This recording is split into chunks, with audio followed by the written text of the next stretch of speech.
Breaking news असां share कंदासीं Iran ऐं अमेरिका जे हवाले सां त ईरान ऐं अमेरिका विच में डेडलॉक बरक़रार आहे।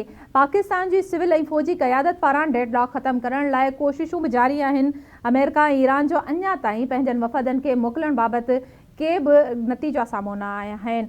वफ़ाक़ी राजधानी इस्लामाबाद में सिक्योरिटीअ जा इंतज़ाम इंतहाई सख़्तु कया विया आहिनि। सरकारी ऐं ख़ानगी ऑफ़िसूं बंदि आहिनि। पार्लियामेंट हाउस जी ॻाल्हि कजे त पार्लियामेंट हाउस ऐं पाकिस्तान सेक्रेटरीट बि मुकमल तौर ते बंदि आहे। मुलाज़िमनि खे घर खां कमु करण जी हिदायत कई वई आहे। इन जा वधीक तफ़सील मालूम कंदासीं इस्लामाबाद में मौजूदु आवाज़ न्यूज़ जे ब्यूरो चीफ कुर्बान बलोच खां।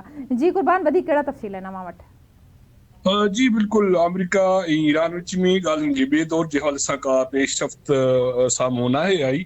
ॿिन्ही धुरियुनि जा जेके बि शर्त आहिनि उहे बरक़रार आहिनि। अमेरिका पारां डेडलॉक जेको आहे या नाकाबंदी ईरान जी उहा कई पई वञे ऐं उन जा गॾोगॾु जेके वापारी जहाज़ आहिनि उन्हनि ते कब्ज़ो कयो पियो वञे। ईरान जो इहो मुतालबो आहे त जेसि ताईं इहो नाकाबंदी ख़तमु नथी थिए तेसि ताईं ॻाल्हियुनि जो अमल शुरू न थींदो।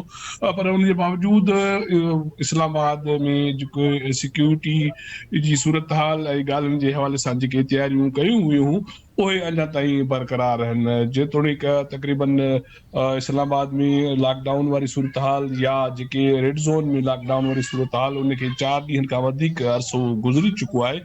पर उन इलाइक़नि में सिक्योरिटी अञा बि बदस्तूर क़ाइमु आहे ऐं रेड ज़ोन जेको आहे उहो लॉकडाउन जो शिकार आहे।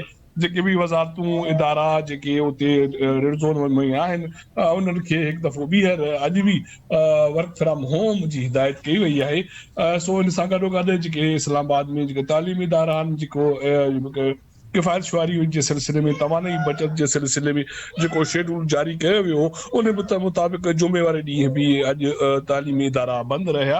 उन सां गॾोगॾु पार्लियामेंट हाउस ऐं जेके रेडियो पाकिस्तान ऐं जेके PTV जे हवाले सां जेको स्टाफ आहे उन्हनि खे महदूद उस ताईं रसाई ॾिनी पई वञे।